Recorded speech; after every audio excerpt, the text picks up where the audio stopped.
आपके साथ वंशिका नागल। आइए रुक करते हैं सीधे पंकज आर्य की ओर, जो इस वक्त बेहद दुखद समाचार आप तक पहुंचा रहे हैं। अचानक टूटकर एक एक करके गिरने लगा छत और मलबे से भर गया पूरा जमीन। जोरदार आवाज, भयभीत हो गए लोग, बाल बाल बची महिलाएं। आखिर इस आंगनबाड़ी का ऐसी दुर्दशा क्यों है? जिम्मेदार कौन है साहब, जरा बताइएगा। आइए देखते हैं पूरी खबर। नमस्कार, जोहार, मैं पंकज आर्य फिर एक बार आप लोगों के साथ रूबरू हो रहा हूँ। इस वक्त मैं अड़की प्रखंड क्षेत्र के सिरेघाटू गांव में मौजूद हूँ और यहाँ पर अभी अभी एक हादसा हुआ है। हादसा ये है कि ये आंगनबाड़ी जो है वो जर्जर हालत में है और आप देख सकते हैं, आपको इस तरह से दिखाई देगा कि ये छत पूरी तरह से क्षतिग्रस्त है और इस छत के मलबे जो है यहाँ पे गिरे और महज 5 मिनट पहले यहाँ पे महिला मंडल महिला समूहों की यहाँ बैठक थी। ठीक इसी जगह महिलाएं बैठी हुई थी और उसी दौरान जो है जैसे ही महिला निकलती है और ये गिरता है। आप समझ सकते हैं कि लगभग 40 की 50 संख्या में यहाँ पे महिलाएं बैठती हैं। ऐसे में अगर 5 मिनट पहले ये हादसा होता है, ये क्षतिग्रस्त मलबा अगर गिरता उनके सर पे, तो किसी भी अनहोनी से इनकार नहीं किया जा सकता है। ठीक इसके सामने में जो है यहाँ पे पुरुष लोग बैठे हुए थे और ये क्षेत्र में जो है वो पुरुष जो थे वो बैठक कर रहे थे। तो एक तरफ से कहे कि खतरा जरूर टल गया है, लेकिन बड़ा सवाल ये है कि आखिर इसके संचालक जो हैं, जो आंगनबाड़ी केंद्र को संचालित करते हैं, या फिर प्रखंड प्रशासन हो या फिर जिला प्रशासन के लोग, क्यों नहीं देखते हैं कि किस तरह से जब एक आंगनबाड़ी केंद्र जहां से जो है शिक्षा और बच्चों की पढ़ाई को लेकर प्राथमिक केंद्र माना जाता है। आप देख सकते हैं अभी भी आपको दिखाई दे रहे हैं कि तमाम छड़ जो है ये वो दिखाई दे रहे हैं और सभी डैमेज हालात में है, सभी क्षतिग्रस्त हैं। ऐसे में इस बरसात के दौरान ये कहा जा सकता है कि ये आंगनबाड़ी केंद्र पूरी तरह से भी अगर ध्वस्त हो जाए तो इसके इनकार नहीं किया जा सकता है। कुछ लोगों से मिलेंगे, इस वक्त आप देख भी सकते हैं कि पीछे जो है ग्रामीण है, उनसे मिलेंगे, उनसे बातें करेंगे। लेकिन एक सवाल बड़ा है प्रशासन से कि इस तरह के ढांचे के साथ कैसे जो बुनियादी शिक्षा जो है वो सुविधाएं जो है वो लोगों को कैसे मिलेंगे, बच्चे कैसे आगे बढ़ेंगे, कैसे पढ़ाई करेंगे। आइए मिलते हैं हम लोग ग्राम प्रधान जितेंद्र जी से और बातें करते हैं कैसे क्या हुआ था।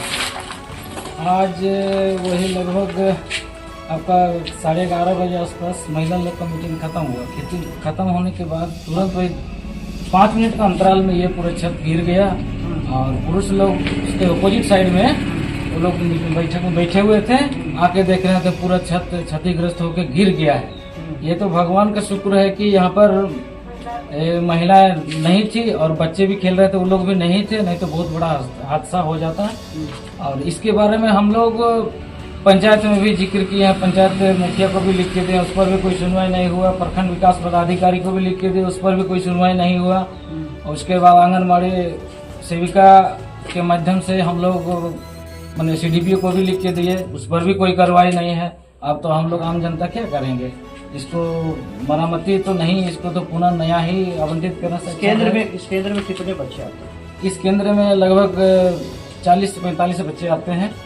आसपास के बगल के गांव के, यहाँ इस गांव के सभी बच्चे आते हैं। आइए हम लोग मिलते हैं और कुछ ग्रामीणों से बातें करते हैं। कैसे पता चला हादसा के बारे में? हम लोग जस्ट अपोजिट साइड में हम लोग 50-60 का संख्या में हम लोग जेंट्स, जो कि महिला मीटिंग के बाद हम लोग तुरंत बैठते हैं, तो उस टाइम में आवाज़ सुने कि एकदम जैसे बम फट रहा, जैसे दड़ाम दुड़ूम बज रहा। तो हम लोग एक बार कुछ दूर भागे और भागने के बाद पुनः आकर के देख रहे तो छत हम लोग का गिर रहा है। तब हम लोग देखे कि पूरा छत का जो मलबा यहाँ जमा। इसके बाद फिर क्या?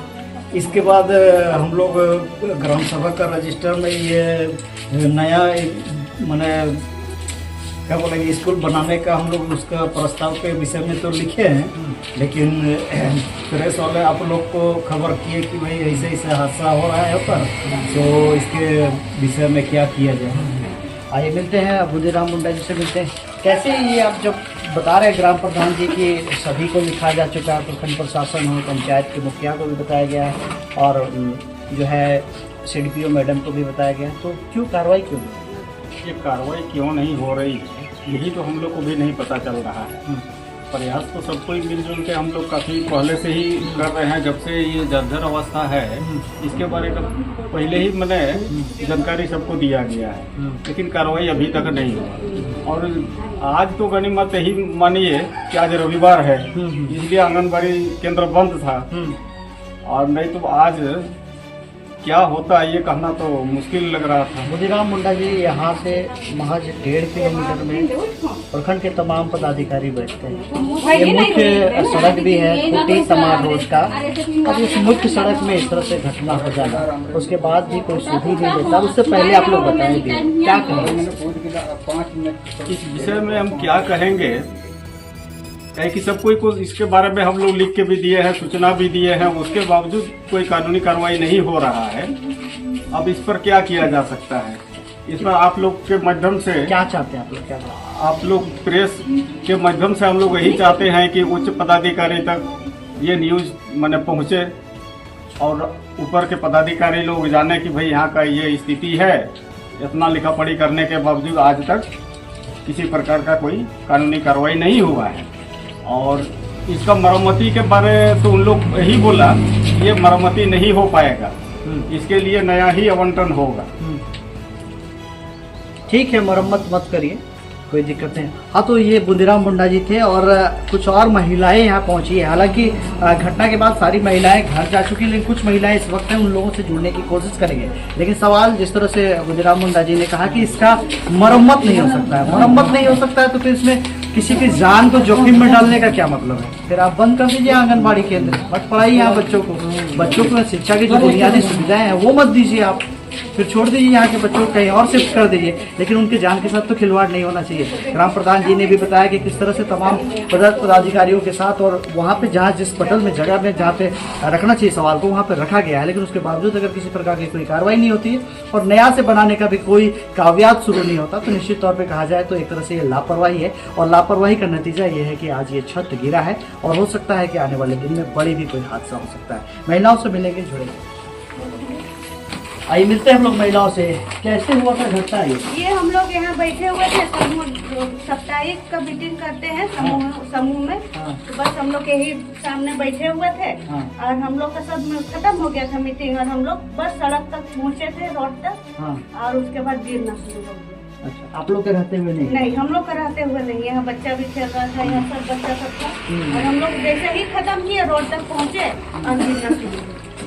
आज तो रविवार है, लेकिन ऐसे दिनों में कितने बच्चे यहाँ पे रहते हैं? यहाँ है 40-50 जन है बच्चे, छोटे छोटे। और आप लोग यहाँ पे किस चीज की बैठक करते हैं? हम लोग सामूहिक क्या बोलते हैं, प्रधान से जुड़े हुए हैं, समूह से। अच्छा, प्रत्येक रविवार? हाँ, प्रत्येक रविवार। तो आज तो आप लोगों की जान बच गई। हाँ, आज तो बच गई, भगवान का शुक्र है कि हम लोग बच गए। क्या कहिएगा प्रखंड प्रशासन को, क्या कहिएगा आंगनबाड़ी केंद्र के बाद?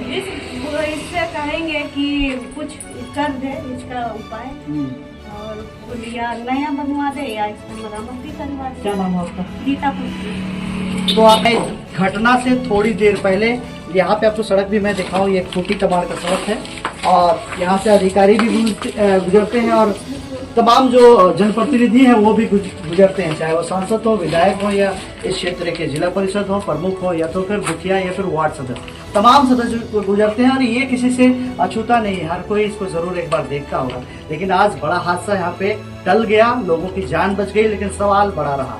सवाल ये है कि जब ग्रामीण जब बता रहे हैं बराबर की जिस तरह से इस आंगनबाड़ी केंद्र को लेकर शिकायतें थी और इसको मरम्मत करने की बात थी, तो इस पर ध्यान देना चाहिए। अगर मरम्मत ना हो सके तो इसका वैकल्पिक व्यवस्था जरूर करना चाहिए। एक तरह से ये खिलवाड़ हो रहा है, आगे ये खिलवाड़ ना हो, ये आर्य चाहता है। बने रहिए आप तमाम खबरों के लिए आर्य झारखंड में। मैं पंकज आर्य, आपको रिपोर्टिंग जय हिंद।